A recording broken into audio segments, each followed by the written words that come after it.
I feel vindicated. I feel vindicated right now. Star Wars is a male brand. I will present proof. Statistics. Here we go. Alan sent me this article from the Wrap. We can't read it all. Star Wars has an older, more male skewing audience than Marvel charts. That's right. Go ahead, Alan. Read that first paragraph. Yeah. It's got to get way bigger if you want me to read that. I'm just going to clip. It's got to get way bigger. All right, go ahead, Alan. Okay. This is going to be fun. Understanding the audience of a franchise is a key first step in making strategic decisions about how to expand. From that starting point, a fundamental question is whether to cater more to the franchise's existing fan base or to make changes to broaden its appeal and hopefully grow the franchise audience. Using Parrot Analytics audience solutions, we can look at the demographic of Star Wars and Marvel shows and movies to get a sense of how these franchises have used new content to appeal to different audiences. And I can't read beyond that. Well, yeah.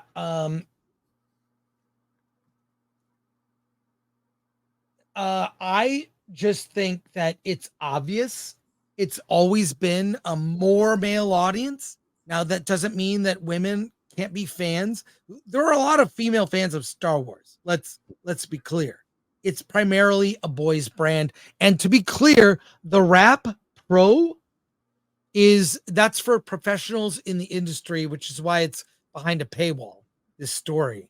But it makes sense. I think Marvel does have more of a female audience because I hate to say this, the reason more of a female audience for Marvel stuff, beefcake.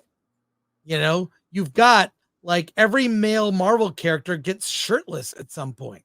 Yeah, why do you hate to say that? Be proud to say that. I mean, I think it's fine. I don't mind it. It's fine. But this article is vindication. Link in the description. Alan, what are your thoughts? I mean, we've been saying it all this time, and I hate to say it, but this idea of understanding your audience and then catering to it, that's business 101. I have a degree in marketing, and the first thing you do is when you have a product, you figure out what is your audience for that product, and then you cater to that audience. And yes, you can broaden its appeal, but the reality is that the Acolyte, I don't understand how that appeals to men and boys. Well, yeah. I mean, we've said it. I think it's obvious to me because I do a little marketing myself. You know, mostly Film Thread is a male audience. I hate to say it just is. Mm-hmm. The website maybe has more female readers, but we're mostly male. That's just a fact. And the current shepherds of the Star Wars franchise have not realized this. So no, it's the difference is that Disney cares more about the audience it wants than the audience they have. And so the last several series from I would say Obi-Wan to today, it's the audience they want. And that's why they're okay with us not being a part of this anymore and to go away. Right. And, I don't understand the business decision behind that. I don't understand where they think the revenue is going to come from, because you've gone so far as to exclude your existing fan base that you want a completely different fan base, and that fan base, not every woman in the world is Grace Randolph, who likes this stuff, and quite frankly, the Acolyte was made for Grace Randolph because she loves it, and that's fine. That's fine. There's no problem with that. But is there enough of her with enough money to sustain this franchise? And it will be a costly mistake. Someone said that once. I question if she really likes it. If you watch this show, it wasn't called anything Star Wars. It's just a bad sci-fi show. Mhm. It's really bad. So you're not leaning into the real supporters, which are the mostly older and male audience who loved what Star Wars was. Right. And who does that? What in the show appeals to that audience? And then why does it justify with the $180 million budget? Why would you spend that kind of money on such a limited audience? I'll just say it. There's the audience isn't big enough, and you Right. spend $180 million to appeal to that very small audience. And Yes. again, it's going to prove to be a costly decision. I want to show something real quick. I tweeted something. I don't tweet a lot. To be fair, I don't tweet. Alan tweets like a 14-year-old girl. But I Yes. sent out But this people tweet. make videos about my tweets, so Yeah, they do actually. Well, someone should make a video about this tweet from me, and I figured it out. This is the meaning of the thread. Okay. It says the power of one, the power of two, the power of many.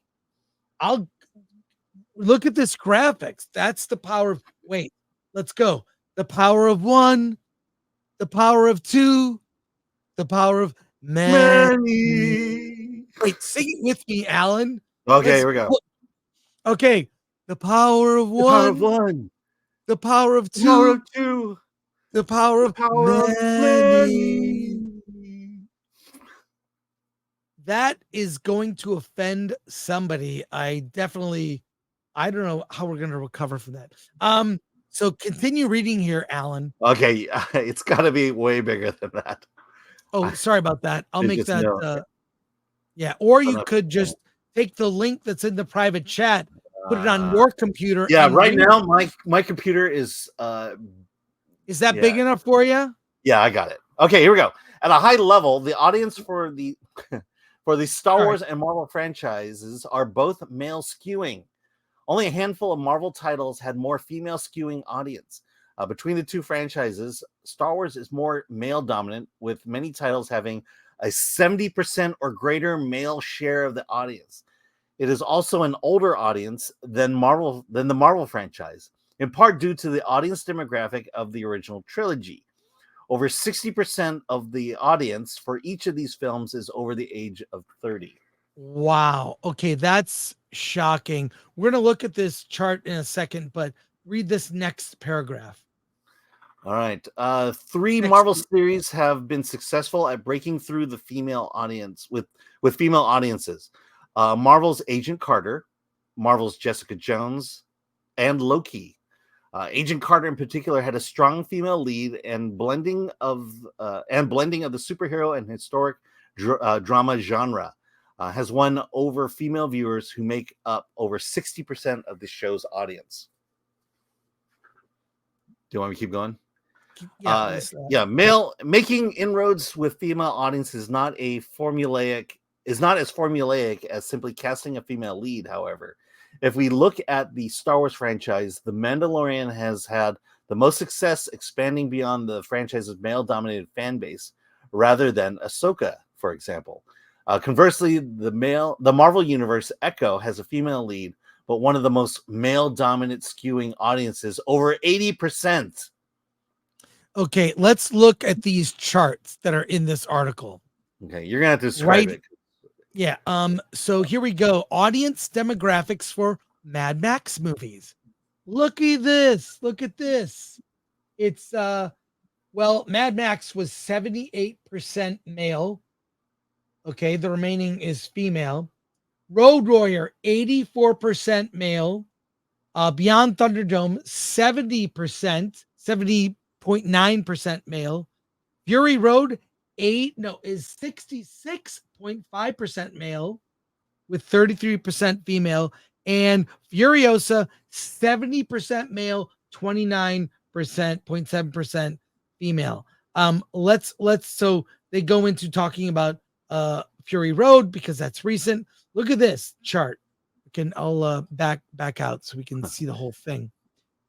This charts all of the Star Wars movies and Marvel shows. Okay. Above the line, the audiences are 50%. That's right in the middle is 50% male, 50% female. Okay. Older audiences toward the top, younger audiences to the bottom. And you see where these TV shows and movies land. And it's interesting. It's interesting. Marvel has a younger audience, Star Wars an older audience, Star Wars mostly male audience.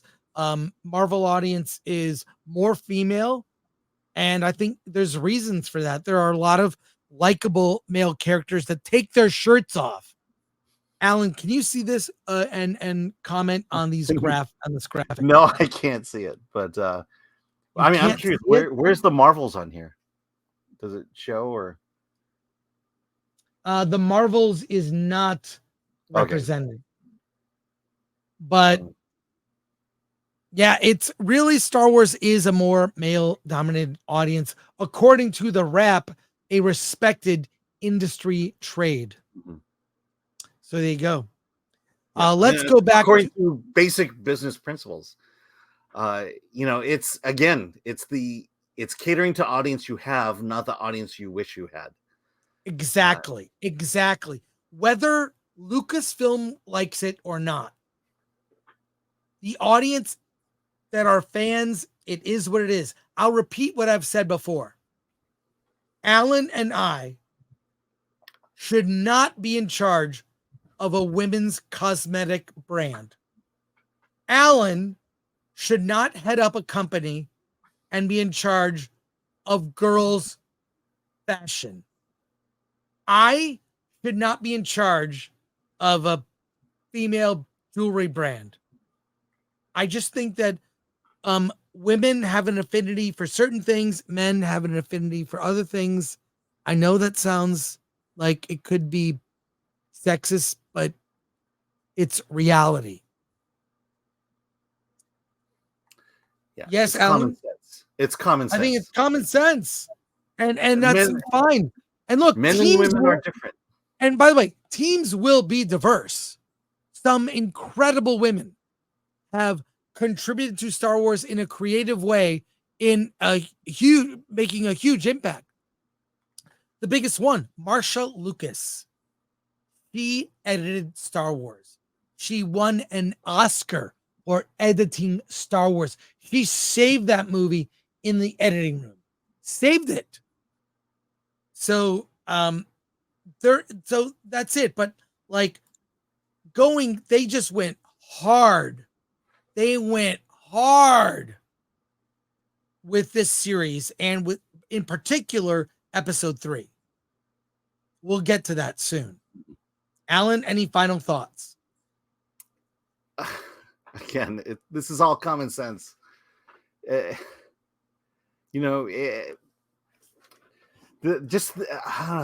idea of, you just disregard, just cast aside your existing audience, and somehow Disney feels like that's the winning financial solution to all that money they spent for Star Wars. It's the arrogance to say that, oh, we'll just slap Star Wars onto it, and all these guys, all these men, all these older men will just flock to it and pay money to it regardless. And again, it will prove to be a costly decision. Well, I think, Alan, leave us with this final thought. May the menstrual cycle be with you always. Well put, Alan. Well put. No truer words have been said.